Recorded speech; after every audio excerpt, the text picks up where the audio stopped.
Amén. La tendonitis. Se me inflamó la rodilla. Es que me tocó caminar mucho hoy de subidita y no aguantó todo el día. Sí.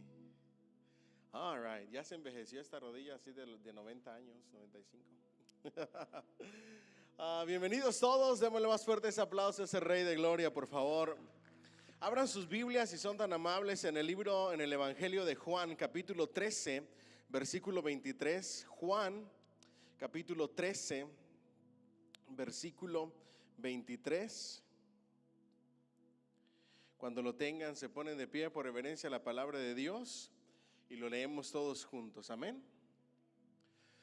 Así dice la palabra de Dios para honrar al Padre, al Hijo y al Espíritu Santo. Juan 13, 23.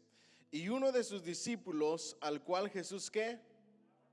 Amaba, estaba recostado al lado de Jesús. Ya hemos orado, que el Señor añada bendición a su palabra. Pueden sentarse y dándole más fuerte ese aplauso a ese Rey de Gloria. Amén. All right. Bueno, hoy vamos a hablar acerca de Juan, el apóstol del amor. ¿De quién vamos a hablar? Hoy Dios nos va a traer grandes enseñanzas. Juan, el apóstol, ¿es hermano de quién? De Jacobo. El hermano Eduardo estuvo hablando el jueves pasado de Jacobo. Jacobo y Juan son hermanos. Andrés y Juan, discípulos, ¿eran discípulos de quién? De Juan el Bautista.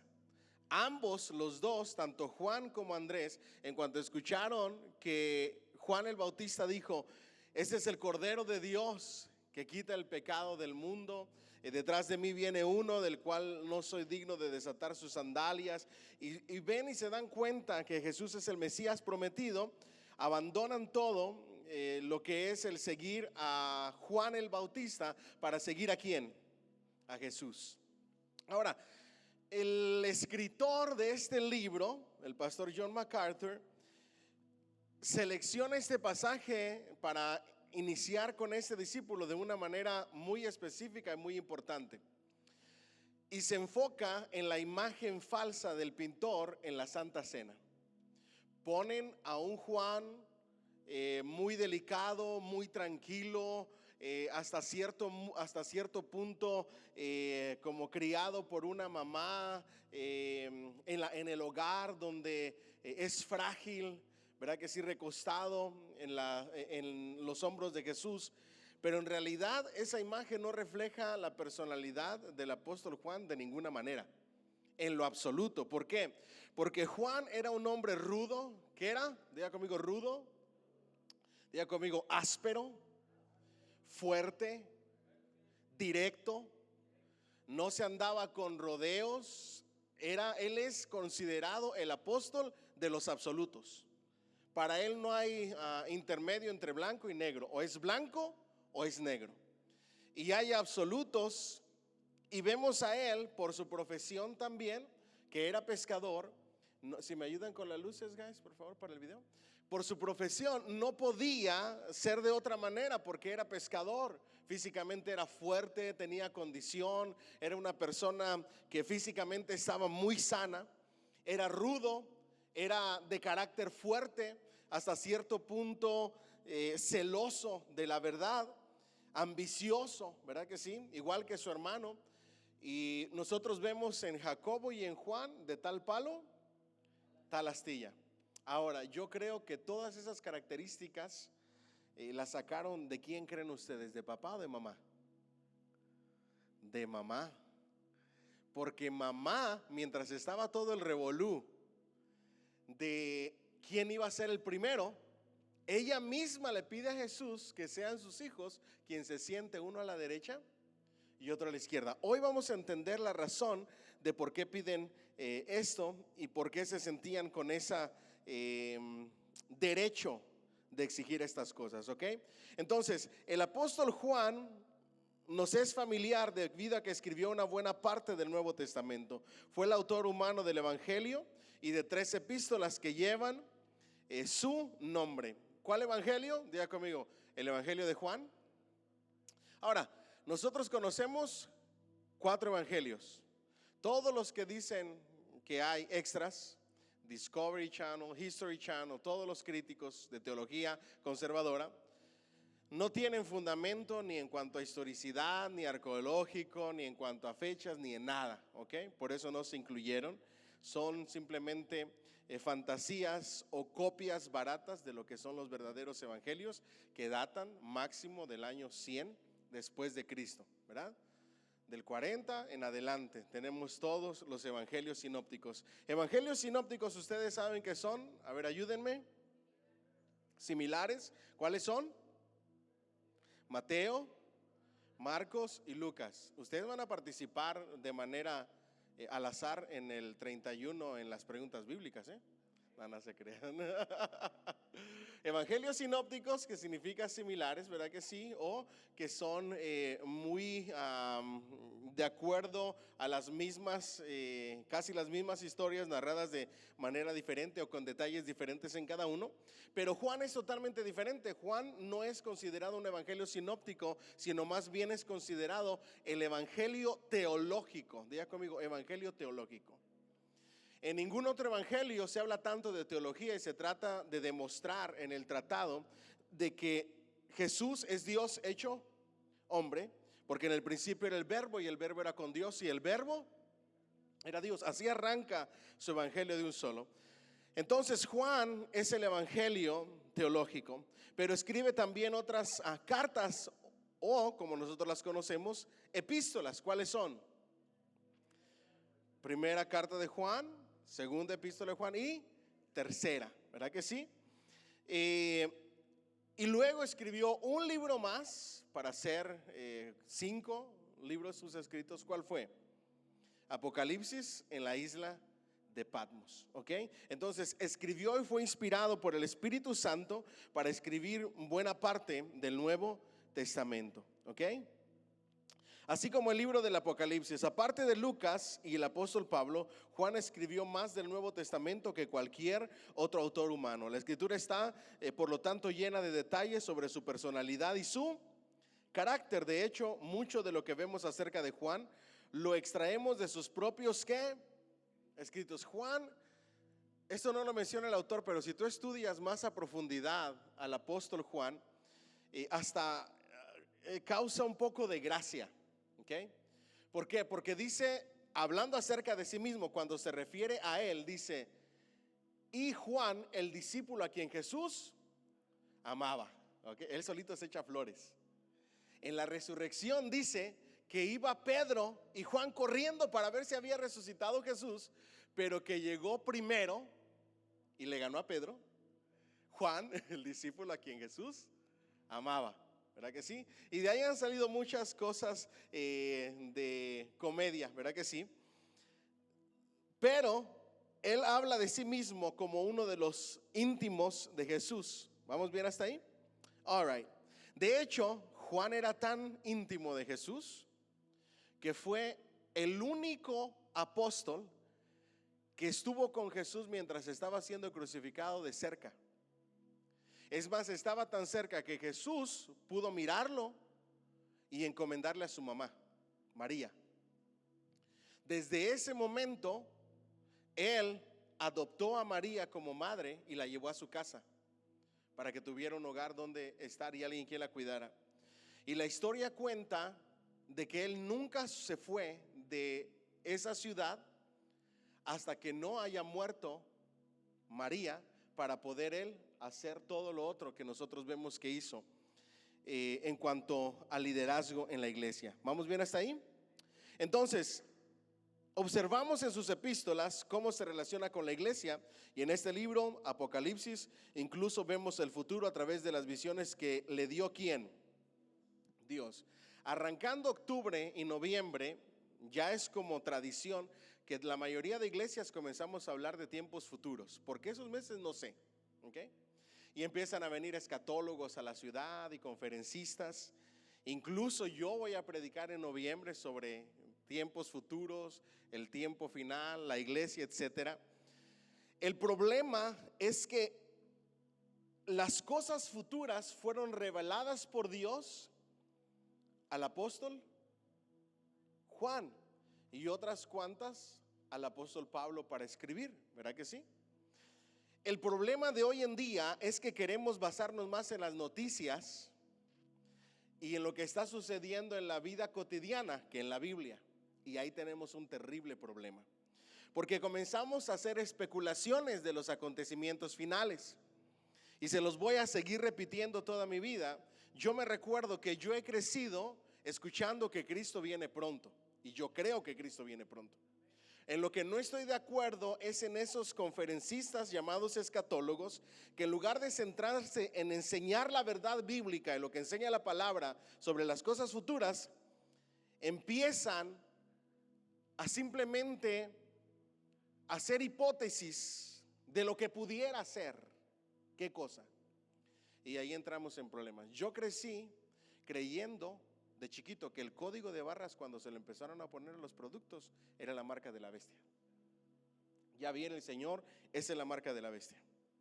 Seguí creciendo, la tecnología va avanzando, la cultura y la sociedad se va modernizando, y salieron las tarjetas con la lineecita negra. Esa era la marca de la bestia. Todos los escatólogos se tienen que poner al día con sus recortes y con las noticias, porque si no, no funciona. No sé si me estoy explicando.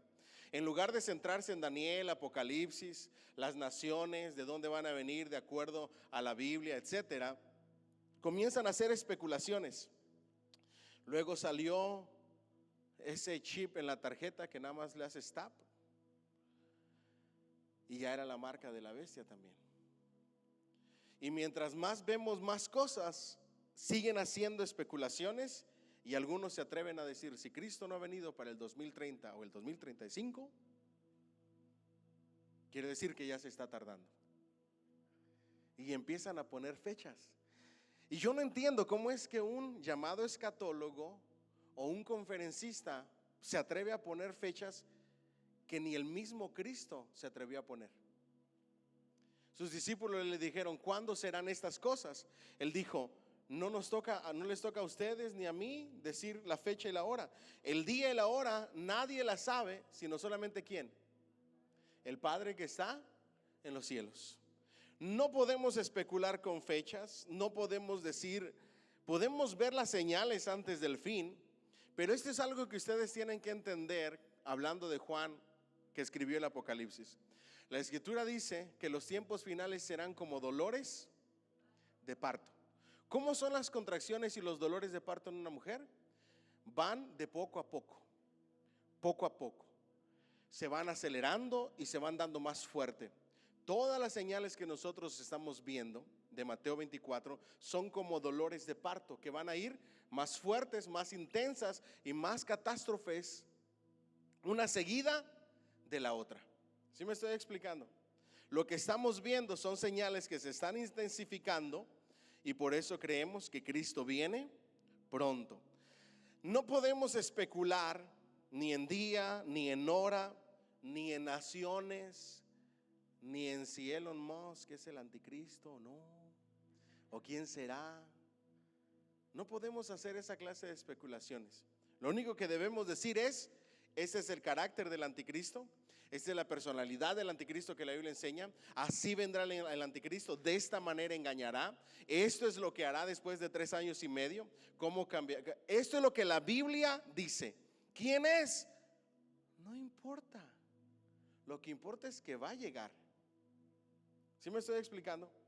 Así es que cuando hablamos del Apocalipsis que escribió el apóstol Juan, él nunca tuvo en su mente que iba a haber cristianos hoy en día que iban a especular sobre este libro. Si tú lees Daniel y Apocalipsis juntos y ves Mateo 24, profecías de Jesús y escritos del apóstol Pablo, tú puedes tener un panorama bastante amplio de lo que son los acontecimientos antes del fin.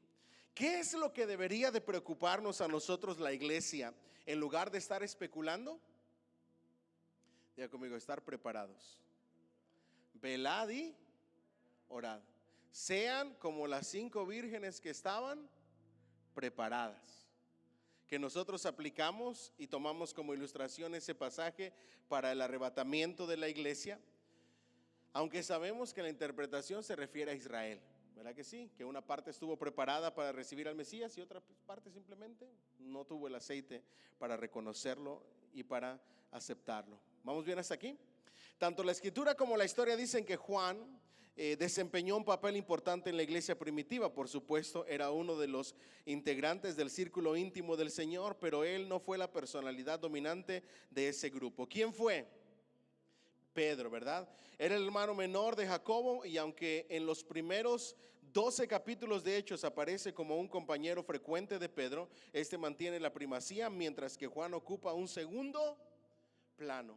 Aunque fue muy importante en el liderazgo de la iglesia, no ocupa el primer plano. Mas sin embargo, él fue parte del círculo íntimo de nuestro Señor Jesucristo y tuvo la dicha y la bendición de estar presente en la transfiguración.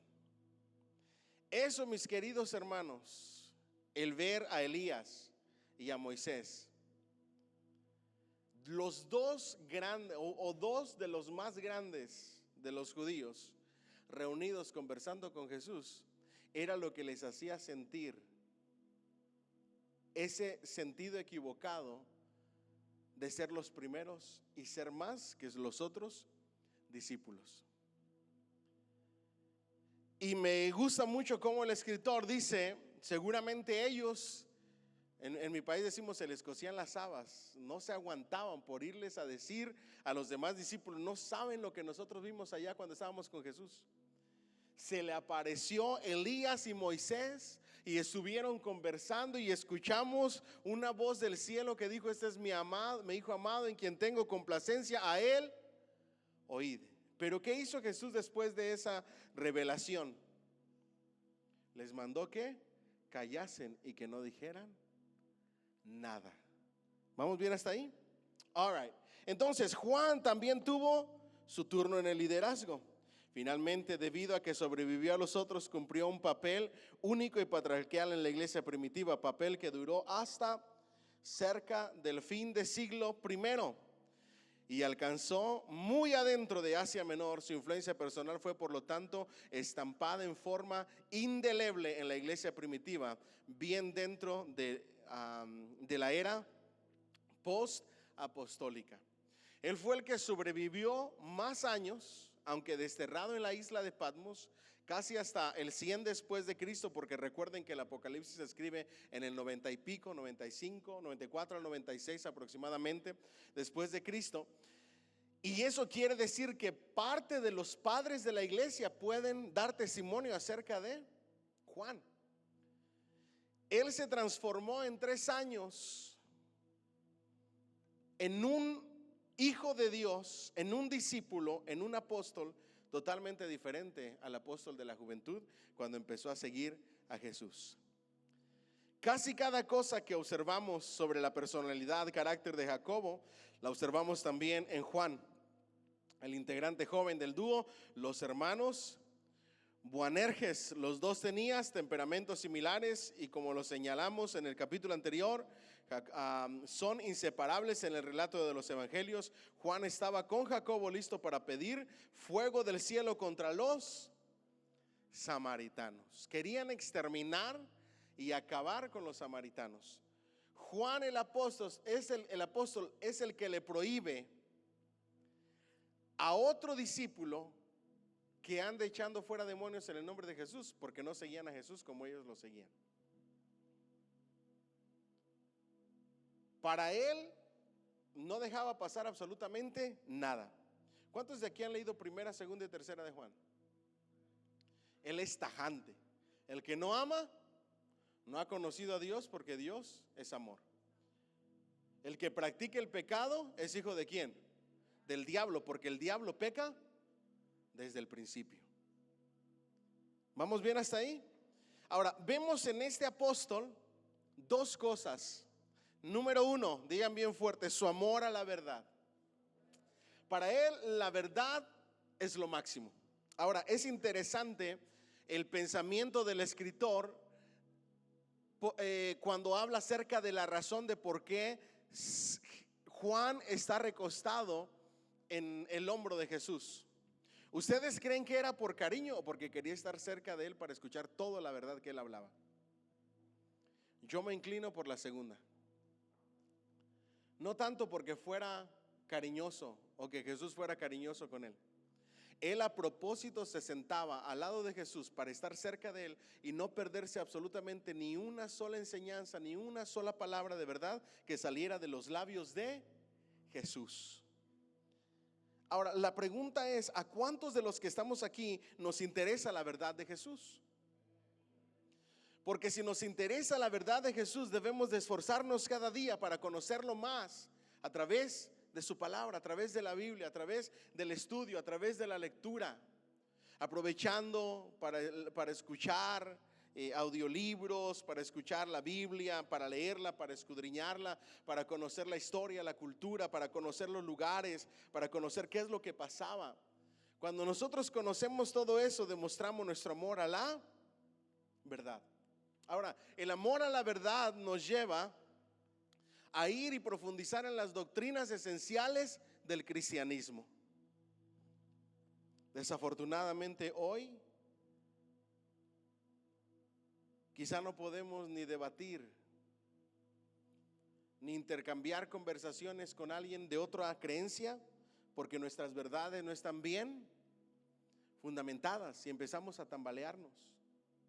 Lo que la iglesia necesita hoy en día es adentrarse en la palabra de Dios por su propia cuenta. ¿Me dicen amén? Estudiar a profundidad. Lo que la iglesia necesita hoy en día es tener una Biblia, tener un diccionario, tener una enciclopedia, poder entender qué es lo que estaba pasando en el relato bíblico. ¿Me siguen hasta aquí? Les doy un ejemplo. En alguna ocasión dentro de este capítulo, el Señor les da una lección de humildad. Y en esa lección de humildad les dice, el que quiera ser el primero debe de ser el último. Y les dice un gran ejemplo cultural. Más vale que aprendan socialmente y culturalmente lo que se debe de hacer cuando llegas a una fiesta. Porque cuando tú llegas invitado a una fiesta y te sientas en los primeros lugares y no eres de los íntimos del dueño de la casa del que te invitó a la fiesta, sino que llega otra persona más importante, va a ser vergonzoso para ti que llegue el dueño de la casa y te diga, amigo, por favor, siéntate más lejos porque ha llegado una persona que es más importante que tú. Eso va a ser algo que te va a provocar vergüenza, porque si cuando tú llegaste hubieras podido agarrar los asientos del medio, para cuando te quiten el asiento de las primeras filas, te va a tocar irte hasta el final.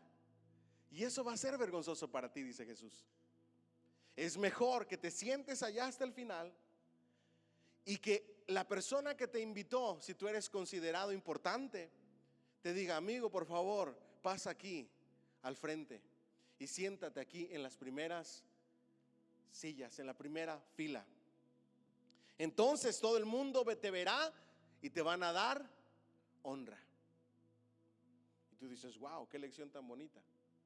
Pero tú empiezas a estudiar la historia y la cultura y eso era exactamente lo que se practicaba en las fiestas. Lo que Jesús está diciendo era lo que culturalmente se practicaba. Cuando tú llegabas a una fiesta, era mejor que tú te sentaras hasta atrás. Hicieras de los importantes que te llamaran. Pero lo que tú te llevabas las peores vergüenzas era tratar de sentarte en las primeras filas y que luego te mandaran hasta atrás. Por eso dice, el que quiera ser el mayor tiene que servir a los demás. Ahora, yo no había pensado en esto, hablando acerca de la ambición y de la humildad, porque recuerden que comencé diciéndoles que una de las características al inicio de este discípulo que fue transformado fue su ambición por ser y ocupar un lugar prominente dentro del liderazgo de la iglesia. El asunto es de que vemos en la historia de que hay un problemón tratando de ser los primeros. Cuando escuchan los demás discípulos de los 12 que se están peleando los lugares, uno a la derecha y otro a la izquierda de Jesús, se enojan contra ellos, y más cuando se enteran que la mamá de Juan y de Jacobo está pidiéndole a Jesús que se sienten sus dos hijos, peor, ahí está ya la bomba completa. Ese problema ya ha sucedido antes del relato del lavado de los pies. Y nuestro Señor Jesucristo hace esa lección objetiva con un simbolismo para enseñarles acerca de servicio y humildad. Ese asunto está pasando, ya ha pasado. Ya eso lo traen en la mente y en el corazón, a pesar de que Jesús les ha dado una enseñanza. Y ahora están sentados. Seguramente hay agua, hay un trapo cerca, como pasa en la iglesia. Hay una basura tirada, un cable tirado, un baño sucio, unos trastes en el lavabo de la cocina. Hay una alfombra sucia. ¿Y quién creen que se paró a hacer algo? Nadie. Seguramente hay agua, hay un trapo para que alguien le lave los pies al resto. Al ver Jesús que nadie de los discípulos se levanta, Él aprovecha para darles una gran enseñanza y una lección de humildad y un simbolismo. Toma el agua, toma el trapo y les empieza a lavar los pies.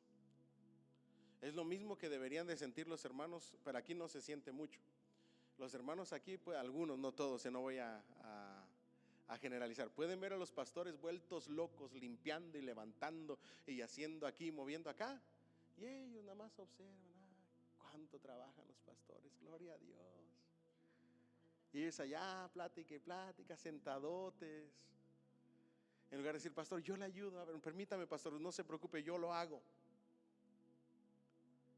Seguramente, si yo hubiera estado, yo no sé cómo hubiera reaccionado, pero si yo veo que Jesús se para por el agua, bueno, sí sé cómo hubiera reaccionado, porque yo he sido servicial para el reino de Dios desde que tengo uso de razón.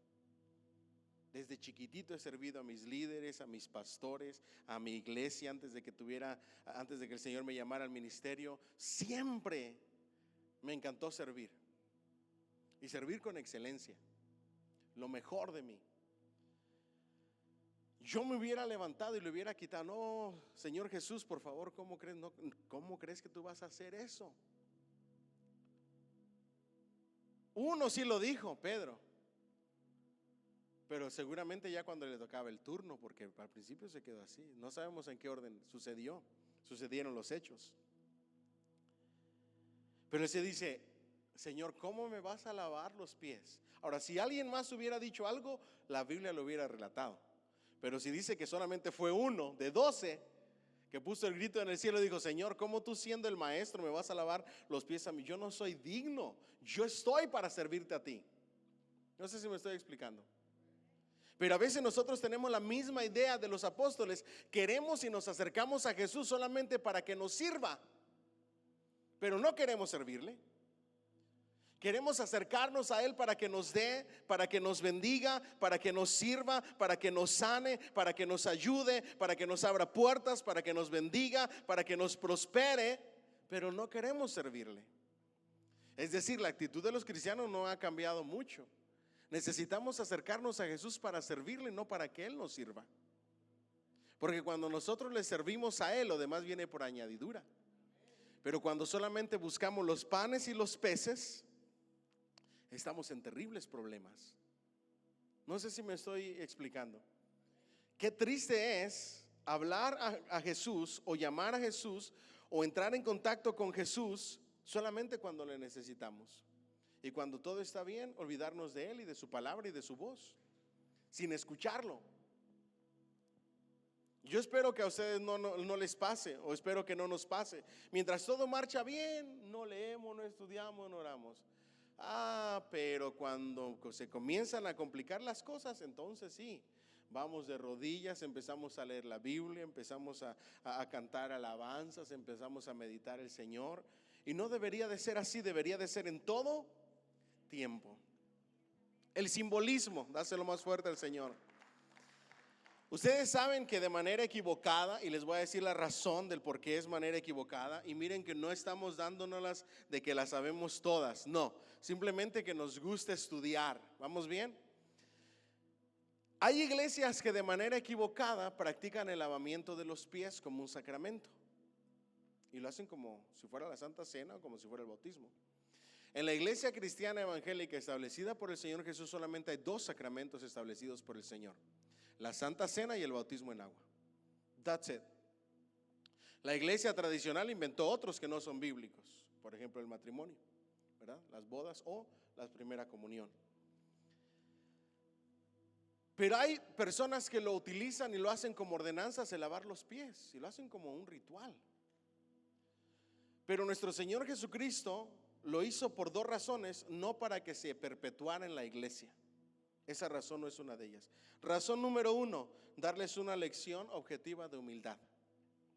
Razón número dos, darles un simbolismo de lo que es la vida cristiana y el Espíritu Santo. La clave está en la conversación de Jesús con el apóstol Pedro.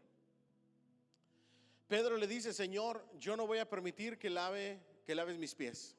El Señor le dice: si yo no te lavo los pies, tú no vas a tener parte conmigo.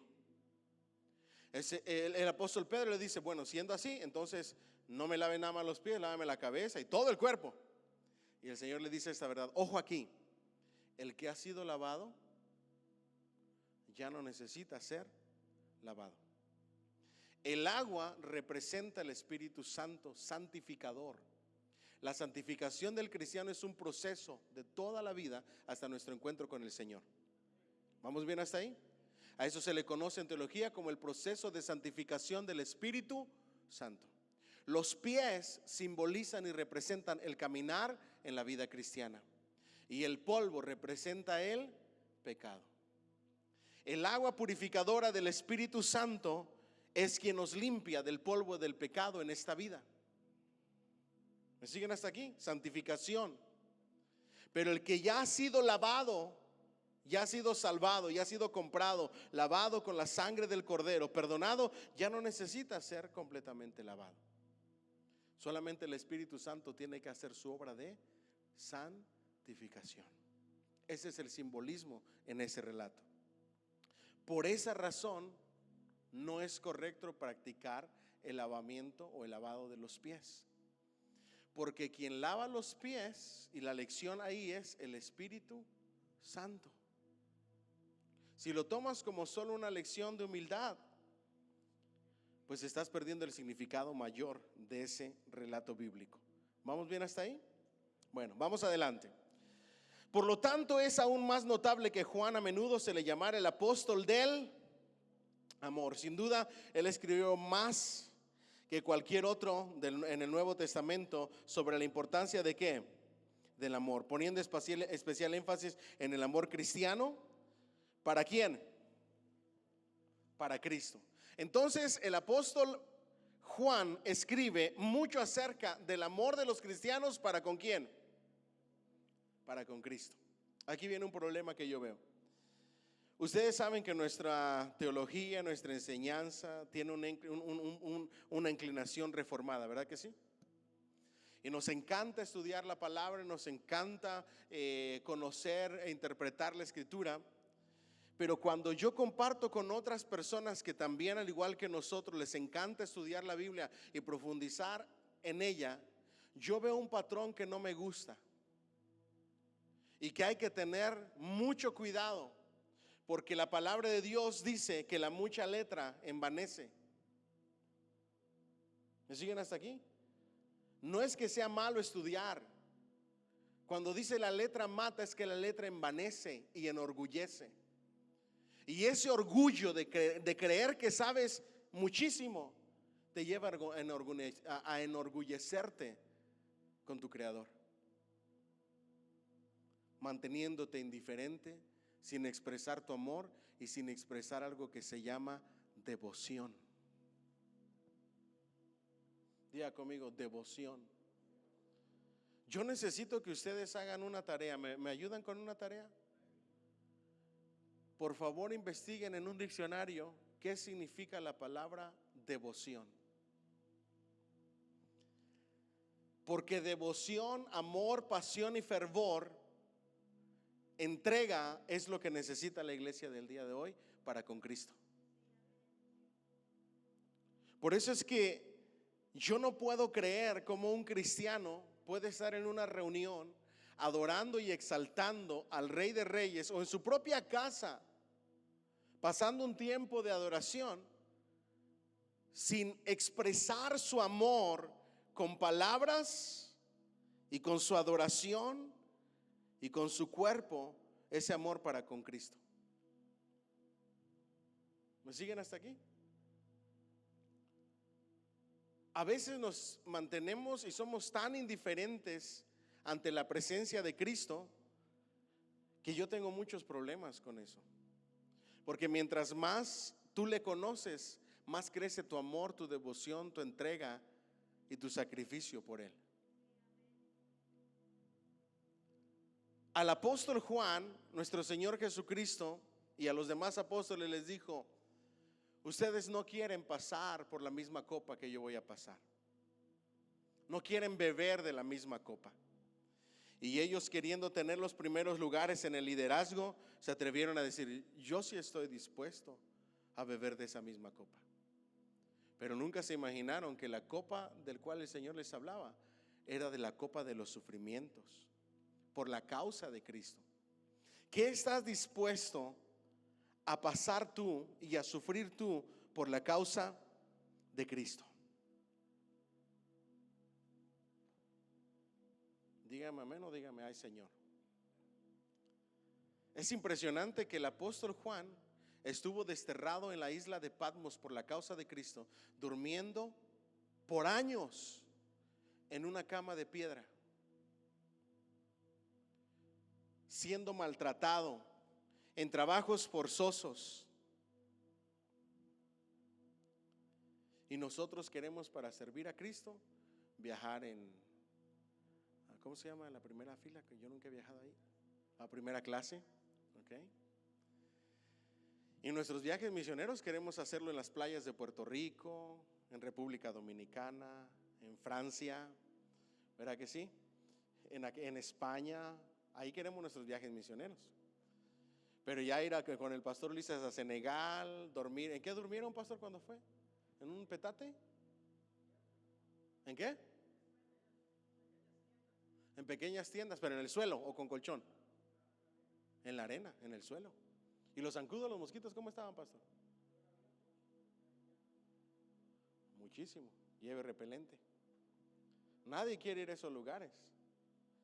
Yo se los digo con vergüenza, y por eso Dios aquí nos da una gran enseñanza. Hay personas que solamente quieren tener los primeros lugares, pero no quieren sufrir por la causa de Cristo.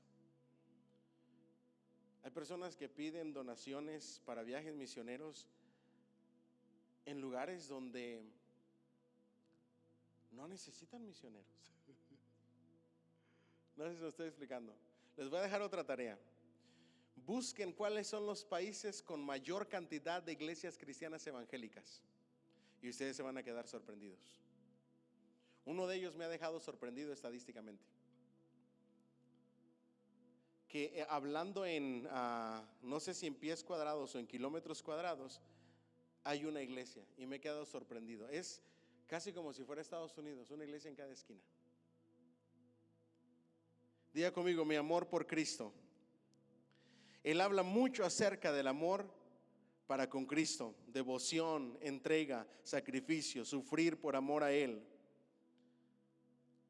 ¿Vamos bien? El amor de Cristo por su iglesia.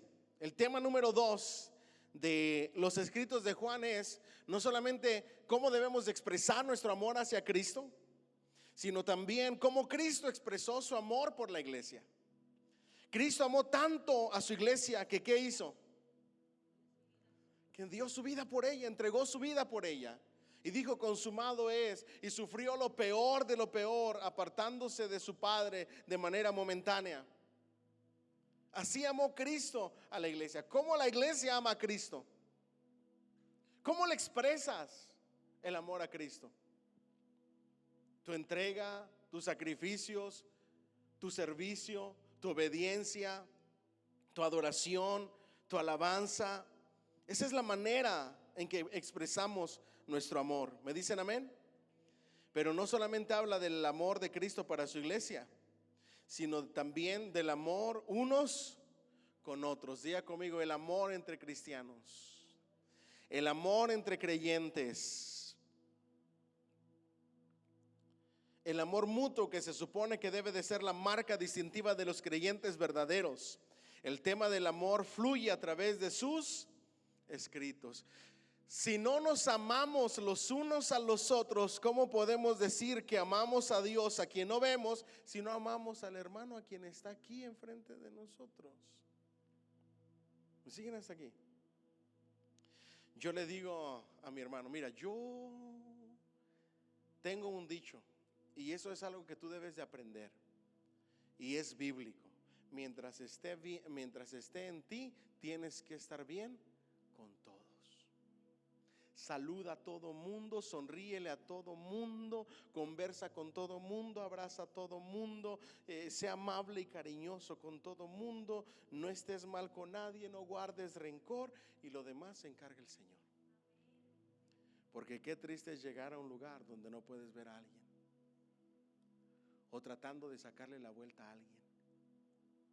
Necesitamos trabajar en lo que es el verdadero amor. El verdadero amor, dice la palabra de Dios, no guarda rencor. Ni un amén. Pero yo he conocido cristianos tan rencorosos que a veces son más rencorosos que los no cristianos. Es que a mí no se me olvida. Refúgiate en el sacrificio de Cristo en la cruz y se te va a olvidar todo. Medita en cuánto Él te perdonó y se te va a olvidar absolutamente todo. ¿Me dicen amén? Es que yo perdono pero no olvido. ¿Qué es ese amor? Porque el amor no guarda rencor, el amor perdona, el amor no busca lo suyo propio, el verdadero amor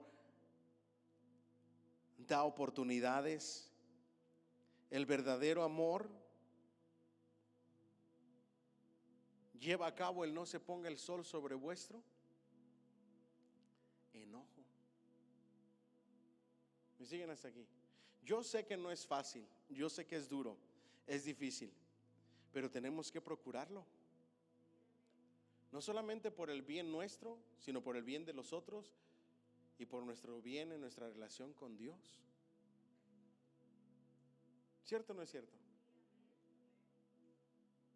Dile que está a tu lado, échale ganas. Amémonos los unos a los otros. Pero el amor fue una cualidad que Juan aprendió ¿de quién creen ustedes? De Cristo Jesús. No algo que brotara espontáneamente de Él. Porque de lo que Él brotaba espontáneamente no era eso. Era llamado el Hijo del Trueno. ¿Me siguen hasta aquí? No era una persona dócil, apacible, paliducho, que descansa en los hombros de Jesús, como iniciaba diciéndoles. Eso es como una caricatura, dice el escritor. Juan era duro, tosco, como el resto de los discípulos pescadores, y era tan intolerante, ambicioso, celoso y explosivo como su hermano mayor.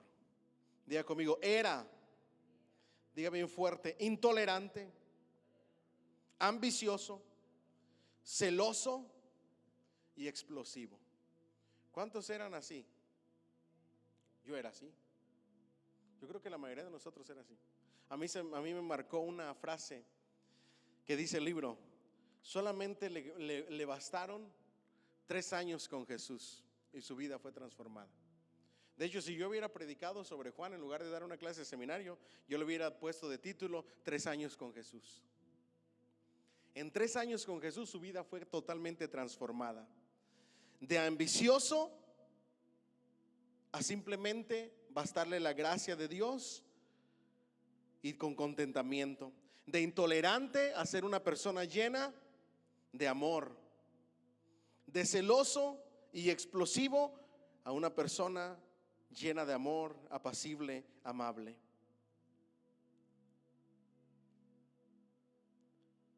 Cuando estudiamos los evangelios, nosotros nos damos cuenta de que Él reprendió a un hombre por echar fuera demonios en el nombre de Jesús, porque el hombre no era parte del grupo de los discípulos. Eso está en Marcos 9:38. A eso se le pudiera llamar como sectarismo, o que era algo, o que tenía, o que era una persona, un sectario.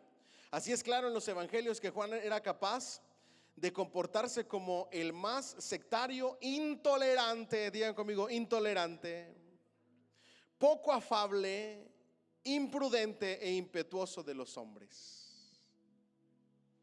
Digan conmigo, intolerante.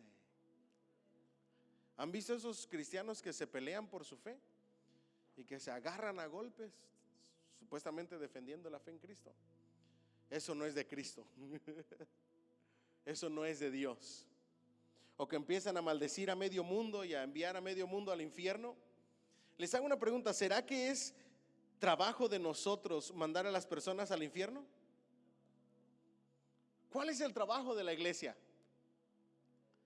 Mostrarles el camino para la salvación y evitar que vayan al infierno. Enseñarles, hablarles del amor de Cristo y del evangelio. Era volátil, era tosco, era agresivo, era apasionado, celoso y personalmente ambicioso como su hermano Jacobo, como si estuvieran cortados por la misma tijera.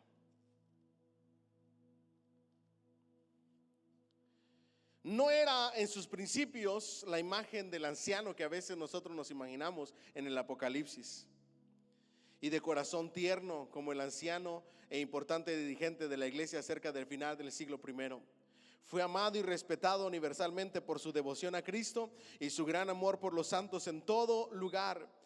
Esa es precisamente la razón para haberse ganado el epíteto de el apóstol del.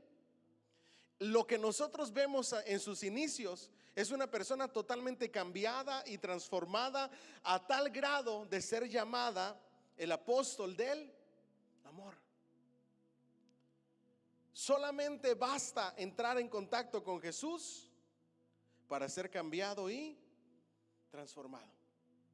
Ahora, si nosotros no estamos cambiando y estamos siendo transformados, es porque no estamos pasando tiempo con Jesús. Dígame, ouch. Porque si pasamos tiempo con Jesús, no somos los mismos. Ahora, si nos la pasamos orando y dizque ayunando y dizque leyendo la Biblia y todavía no podemos perdonar ni pedir perdón ni arreglarnos con el hermano que tiene algo con nosotros, dice la palabra de Dios que antes de cualquier cosa arréglate con tu hermano y luego vas y hasta pones tu ofrenda. ¿Me siguen hasta aquí? La única manera en que el ser humano puede ser cambiado, renovado y transformado es pasando tiempo con Cristo, con su palabra, escuchándolo, recibiendo sus enseñanzas y procurando siempre obedecerlas. ¿Me dicen amén? Los más fuertes aplausos, Señor.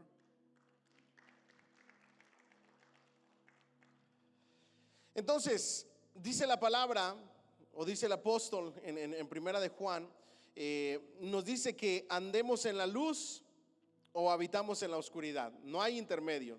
Si somos nacidos de Dios, no pecamos. Es decir, en realidad no podemos pecar. O somos de Dios o somos del mundo. O somos hijos de Dios o somos hijos del diablo. Juan escribe: todo aquel que permanece en él no peca. Todo aquel que peca no le ha visto ni le ha conocido. Ojo aquí. Vamos a entender los escritos del apóstol Juan, ¿ok? Él está hablando acerca de una práctica de pecado. Diga conmigo, un pecado habitual. Una práctica de. Ahora, él no está diciendo que el cristiano no peca y que es perfecto, porque entonces se contradeciría contra el apóstol Pablo. Simplemente que los enfoques de los dos escritores son totalmente diferentes. Él simplemente dice: esto es así, pero no menciona las excepciones. ¿A qué? a la regla. Mientras que el apóstol Pablo menciona las excepciones a la regla, hablando de nuestra humanidad, de nuestra lucha con el viejo hombre, de nuestra naturaleza pecaminosa. Pero él lo que está atacando es vivir en el pecado. ¿Me siguen hasta aquí? Ese es el problema. El que vive en el pecado no es de Dios, sino de ¿quién? Del diablo, porque el Espíritu Santo no te está redarguyendo, el Espíritu Santo no está haciendo esa obra en tu vida. Ya no es una lucha que tú tienes, sino que es un deleite que va a estar ahí por toda tu vida. Eso es vivir en el pecado. Después nosotros lo vemos que Él da destellos de la verdad que Él quiere enseñar. Y cuando habla de cometer errores en la vida cristiana, de que no somos perfectos, Él dice: hijitos míos, estas cosas les escribo ¿para qué? Para que no pequen. ¿Verdad que sí? Mas si alguno hubiere pecado, abogado tiene para con el Padre a Jesucristo, el justo. Pero ¿por qué escribe así? Porque esa es su personalidad. Porque lo que quiere destacar es un cristiano fuerte, esforzado, valiente, obediente, apasionado por Cristo, su Señor. ¿Significa eso que los creyentes no pecan? No. Significa que los creyentes no viven en pecado. Es decir, no practican el pecado. ¿Vamos bien hasta ahí? Pero es directo, va al grano, no se anda con rodeos. Y en la iglesia tenemos de todo en la viña del Señor. ¿Me dicen amén? A mí me gusta ser muy diplomático, muy político, muy... Déjame ver cómo te digo esto, no quiero herir tus sentimientos, pero tienes que ponerte pilas. Ya cuando de verdad decimos en mi país, cuando de a tiro nada más no vemos, le decimos a las personas: mejor dedícate a otra cosa en la iglesia. Porque aquí se necesita tanta responsabilidad que en lugar de ayudarnos nos estás atrasando. I'm sorry. De la mejor manera te lo decimos. Y nosotros, yo creo que deberíamos de, tanto líderes como pastores, deberíamos de aprender ciertas cosas de este apóstol. Una de ellas es no andarse tanto con rodeos. ¿Me siguen hasta aquí? No andar diciéndole a Juan para que entienda Pedro. Y por favor, no le tiren o no le manden dar recados, menos en redes sociales, a fulanito para que entienda manganito, o al aire para que a ver quién la agarra. Por favor, no peleen en redes sociales. No es que lo estén haciendo, simplemente que estoy cansado de los cristianos que pelean en redes sociales. ¿Qué testimonio es eso? ¿Dónde están las lecciones de Juan de amar a Cristo, amar a nuestro hermano, amar al prójimo y meditar en el amor de Dios? ¿Me dicen amén o me dicen ay Señor? Si yo tengo algo en contra de mi hermano o mi hermana, dice la Escritura que vaya y lo converse y lo hable. ¿Me estoy explicando? No lo voy a dejar pasar.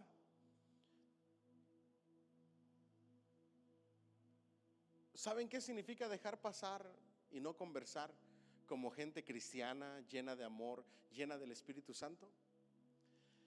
Es como meter toda esa basura debajo de un tapete. Cuando no arreglan las situaciones, ahí se quedan. Simplemente se van acumulando y se va haciendo más grande el problema. Debajo del tapete, debajo del tapete. Tarde que temprano está ese montón de basura tan alto que ya no puedes caminar por ahí. No permitan que se acumulen. En este caso dice la Escritura, las ofensas. Si tienes algo en contra de alguien, con el amor cristiano, arréglate, pide perdón, reconoce tus errores, deja a un lado el orgullo, reconoce que te equivocaste, que fallaste y que todo siga bien. Dígame amén o no, amén. ¿O sí o no pues? Pastor, es que usted no sabe lo que me han hecho. Ay, hermanos, si yo les contara todo lo que hay en mi corazón, que no guarda rencor, pero que todavía se acuerda. Esto nunca se me olvida, un huérfano de papá, abandonado por la familia. Solamente recuerdo 2 personas que con manos abiertas me echaron la mano. Me recuerdo de una persona que ni siquiera para un refresco me ofreció. Al contrario, me conseguía trabajo. Y no está mal, siempre me ha gustado trabajar. Pero no solamente es eso, también es ofrecer una soda, un agua. ¿Me siguen hasta aquí? De las personas que tú esperas que te expresen el amor. Porque el amor no solamente son palabras. El amor también son ¿qué? Hechos, acciones. Porque las palabras se las lleva el viento, pero las acciones dejan una siembra, una semilla tan profunda que después de muchos años va a dar mucho fruto.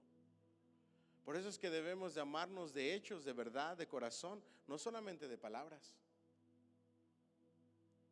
El amor se demuestra a través de los hechos. ¿Me dicen amén? Sin importar nada, necesitamos mostrar el amor de Cristo con todos, no andar quedando mal con nadie. ¿Me dicen amén? Sin importar lo que nos hayan hecho. Pero la única manera para conseguirlo es pasando tiempo con Jesús, con su palabra, con su Espíritu Santo. ¿Cuánto le dan un fuerte aplauso al Señor? Página 109, pero 3 años con Jesús empezaron a transformar a un fanático centrado en sí mismo en un hombre maduro y equilibrado. Diga conmigo, fanático religioso. ¿Ha conocido a fanáticos religiosos? Se la pasan juzgando a medio mundo, se la pasan criticando a medio mundo, se la pasan condenando a medio mundo. Todos están mal, menos ellos. Ustedes saben que los fanáticos religiosos legalistas no les gusta nuestra iglesia. No sé por qué. Se ven confrontados con la verdad. En una ocasión llegó una persona fanática religiosa, era del género femenino, y hacía comentarios de que todos estaban mal. Yo no sé por qué estaba en nuestra iglesia si todos estaban mal. Teníamos culto de oración y en lugar, ahí no hablas con nadie, no platicas con nadie, nadie te interrumpe. En lugar de venir y ponerse de rodillas, venía su hijo, porque tenía que ponerse de rodillas porque era parte del grupo de alabanza. Pero ella, en lugar de venir a orar, ¿saben qué hacía? Se lo voy a decir con mucho respeto y no quiero que nadie se ofenda. La señora perfecta, la santa, la madura, la que todo el mundo estaba mal, pero que en realidad era fanatismo religioso. ¿Saben qué se ponía a hacer en el lobby de donde estábamos? Ver Facebook. Imagínense. Como si yo veo que esta iglesia está tan mal, yo vengo y oro por ellos, pobrecitos. No me quedo viendo Facebook. No sé si me estoy explicando. Pero eso solamente son de labios, solamente son de palabras, solamente son mostrando, como los fariseos, hagan de cuenta, poniéndole a otros cargas que ni ellos mismos son capaces de llevar. Dios no quiere que nosotros seamos fanáticos. De hecho, Él reprendió a los fanáticos, el fariseísmo, la religión falsa. Él lo reprendió. Él quiere que seamos personas que den fruto, llenos de amor y llenos de compasión por aquellos que andan mal. ¿Me dicen amén? Dáselo más fuerte al Señor. No que andemos señalando y condenando a medio mundo y mandándolos al infierno, o diciéndoles eso no es de Dios, te vas a ir al infierno. ¿Me siguen hasta aquí? fue transformado a ser un hombre maduro, equilibrado. 3 años con Jesús cambiaron a este hijo del trueno hasta que llegó a ser un apóstol del amor. En aquellos puntos donde más carecía de equilibrio, Jesús le dio equilibrio. Yo les hago una pregunta: ¿de qué careces tú? Porque todos necesitamos un equilibrio en nuestras vidas, ¿verdad que sí?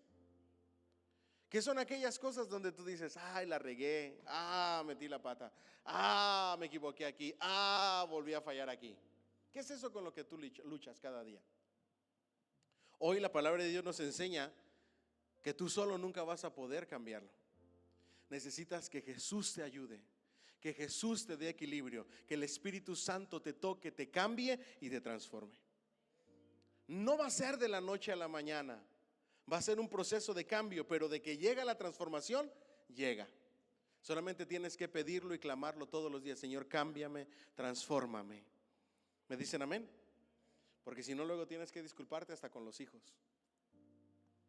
Estaba en un restaurante y estábamos conversando con mi señora, y de repente estábamos conversando y se me olvidó que KK estaba ahí, y no debía de haber hecho esa conversación de adultos con KK ahí. Y luego que me doy cuenta, no era algo grave, no se asusten, que me doy cuenta, digo, bebé, I'm sorry, perdóname, papi se equivocó. Y que me volteo y le digo, Señor, perdóname por esto que dije, no lo vuelvo a hacer en nombre de Jesús. Ya que nomás dice, te faltó decir amén, papi. No les voy a decir que va a ser de la noche a la mañana. Estamos en un proceso. Hoy Dios nos cambia y nos da equilibrio en una cosa, mañana en otra, hasta que crezcamos cada día a la medida de la estatura del varón perfecto que es nuestro Señor Jesucristo. ¿Alguien puede decir amén y dar la ofrenda de palmas al Rey? Diga conmigo, equilibrio.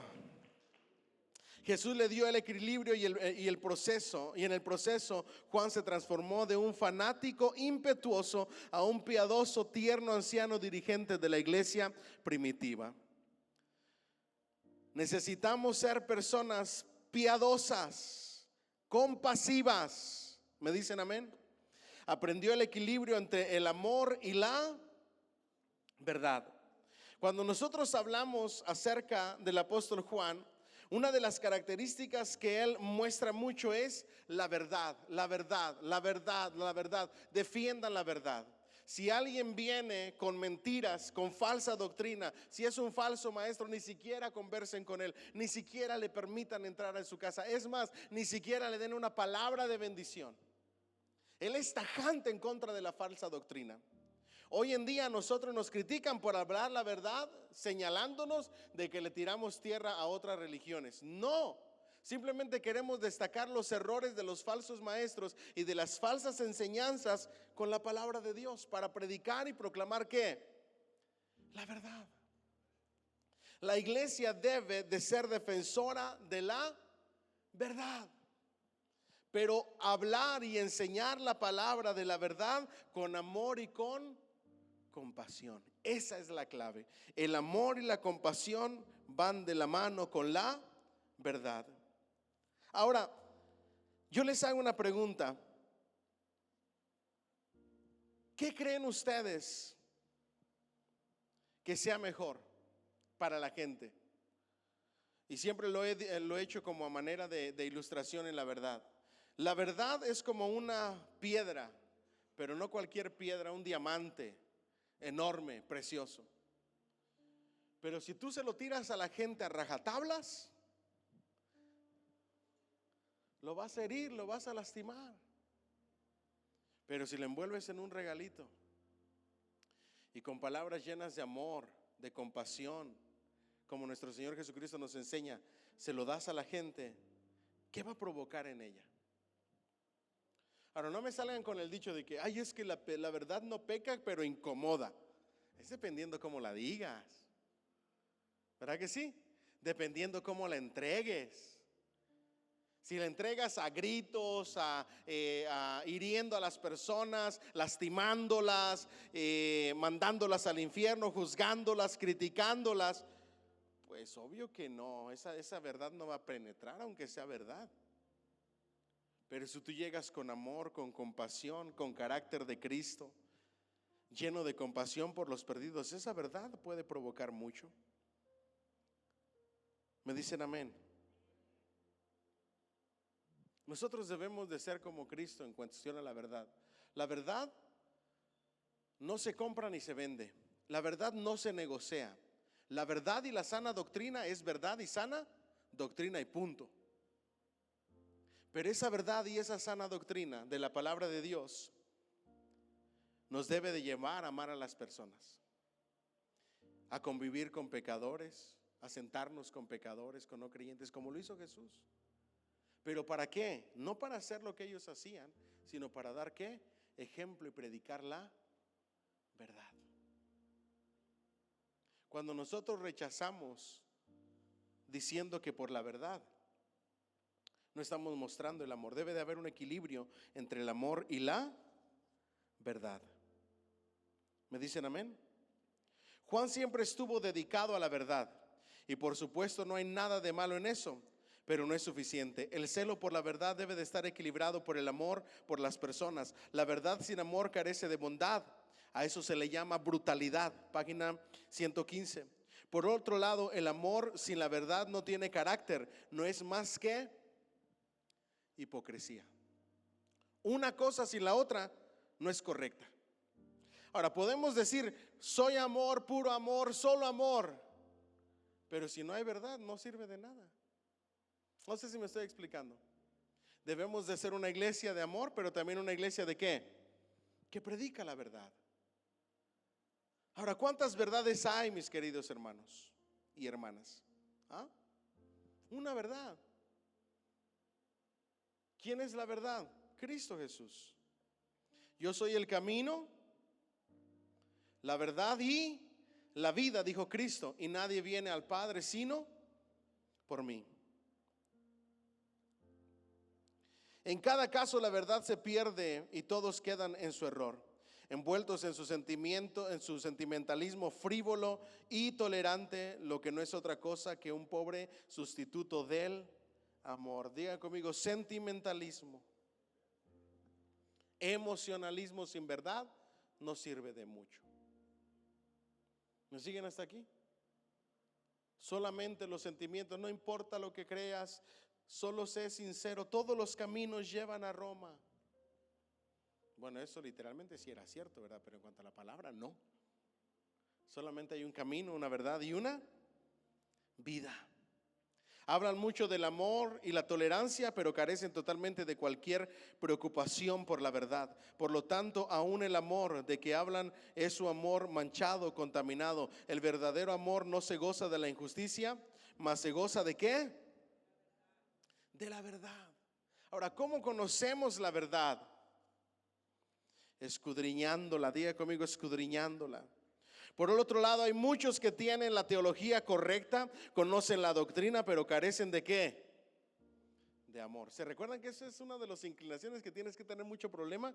Porque eres tan intolerante, tan orgulloso, tan altivo o altiva, porque conoces tanta teología que eso te quita el amor por otros. Y son jactanciosos, pero ellos la verdad consta de hechos fríos y rígidos y faltos ¿de qué? De atractivo. Son personas frívolas, rígidas. Su falta de amor paraliza el poder de la verdad que profesan venerar. Diga conmigo, una balanza.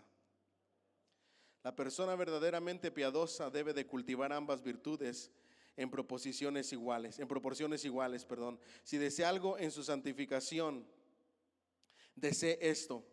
Si busca algo en el reino espiritual, busca un equilibrio perfecto de verdad y amor. Conozca la verdad y apóyela ¿en qué?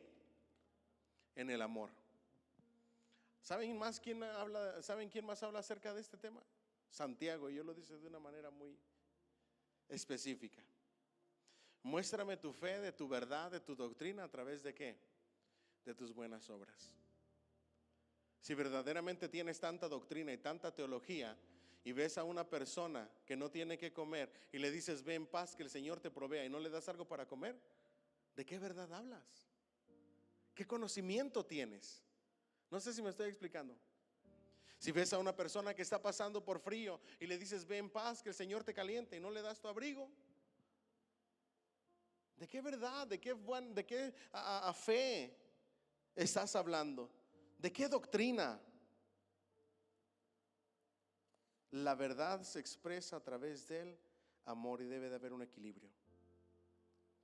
Él aprendió el equilibrio entre la ambición y la humildad.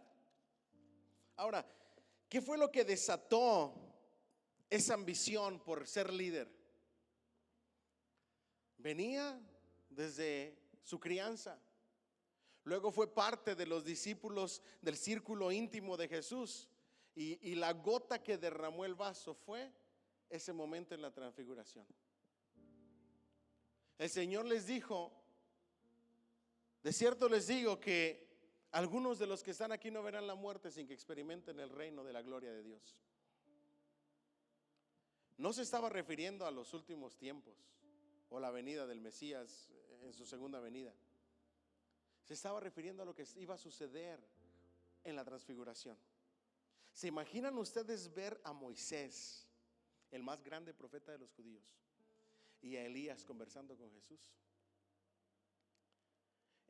Pedro dijo: si quieren, vamos a hacer unas enramadas aquí, y aquí nos podemos quedar todo el tiempo que ustedes quieran, y podemos venir las veces que ustedes quieran para que sigan conversando. En la mente de ellos no podían entender, y seguramente ellos decían: ahora vamos a ver quién vamos a escuchar. ¿Será que nos van a dar órdenes Jesús, Moisés o Elías? Y por eso Dios dice: este es mi hijo amado en que tengo confianza. A él oíd, a él obedezcan, a él sigan. Esto simplemente es un pequeño destello de lo que va a suceder en el futuro. Pero tienen que estar dispuestos a menguar para que Cristo crezca. Servir y no ser servidos. Humildes, sencillos, no altivos ni orgullosos. Sin importar las experiencias espirituales que llegues a tener, son para ti en tu relación con Dios, para que puedas ser grandemente usado por Dios en su obra, no para alardear de ellas o sacar beneficio en posición de liderazgo por ellas. Dáselo más fuerte al Señor. Me dicen amén. Antes de que yo fuera pastor, se invitaba a un predicador que siempre narraba todo lo que sucedía en otro lugar. En todos los lugares a donde iba, la gloria de Dios se derramaba, caía fuego del cielo casi literal, una nube de gloria. Pero cuando llegaba a nuestra iglesia, nos faltaba fe. Andábamos mal, el 100% de la iglesia. ¿Ustedes creen que eso sea así? Llegar a un lugar para alardear de la gloria de Dios que se manifestó en otro lugar o en tu vida, o simplemente es capacitarte y prepararte para el ministerio, para la obra de Dios. Pero saben, cuando tú comienzas a alardear de todo lo que tú experimentas con Dios, si la gente te convierte en una estrella, te idolatra, te pone en un pedestal muy alto, aunque sea solamente que tú la cuentes, ni que nunca la hayan visto. Ahora estoy escuchando a los ministros de altar que dicen que son artistas, nada más que son artistas cristianos. Ya nada más les falta decir que son estrellas, ¿verdad? Buscando a cuesta de lo que sea una posición de visibilidad, de fama, de liderazgo. Cuando tuvo un encuentro con el verdadero amor y la verdadera verdad de Jesús, todo eso cambió en su corazón y se convirtió en el discípulo amado. Ya no quería posición, ya no quería ser visto, ahora lo único que quería era ser bendición para la iglesia. Mientras más tiempo pasas con Jesús y en su presencia, tú no buscas nada más que ser de bendición para la iglesia de Jesucristo. That's it. Contan una ofrenda de palmas al Rey. That's it. Eso es lo único que buscas, ser un instrumento útil en las manos de Dios. ¿Y saben algo? Jesús quiere que seamos instrumentos en sus manos. Amén. Aprendió el equilibrio entre la gloria, entre el sufrimiento, y la gloria. Los primeros años del apóstol Juan Juan tenía sed de gloria y aversión por el sufrimiento. Su sed de gloria se puede ver en su deseo por ocupar el trono principal. Su aversión al sufrimiento se puede ver el hecho de que él y los otros apóstoles abandonaron a Jesús y huyeron la noche de su arresto. No hay gloria sin sufrimiento.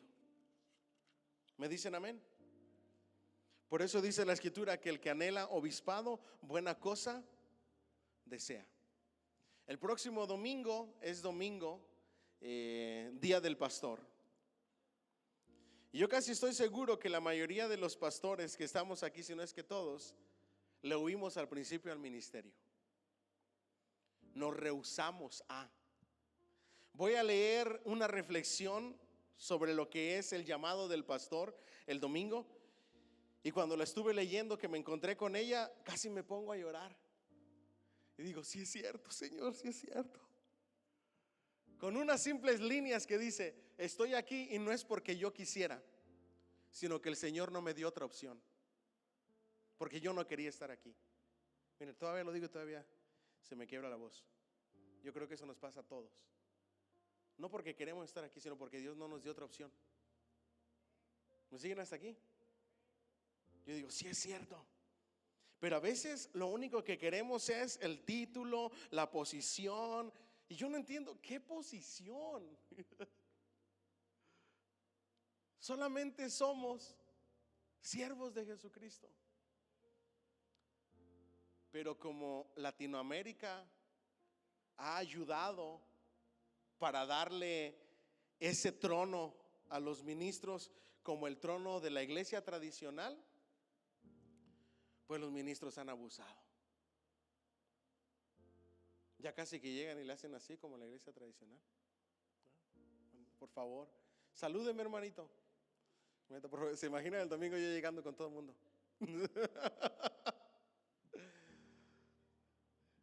Mientras más gloria hay en tu vida, más humildad debe de haber.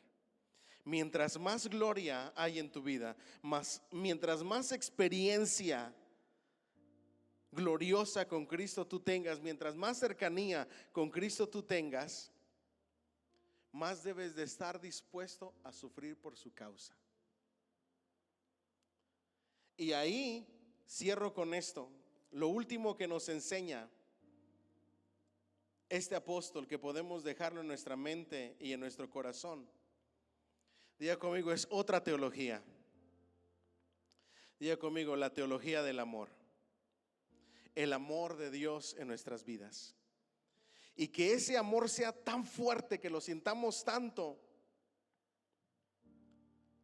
que estemos dispuestos a hacer lo que sea y a sufrir lo que sea por Jesús. Ustedes no saben cuánto le ruego a Dios que nuestra iglesia esté dispuesta a sufrir y a sacrificarse por Él.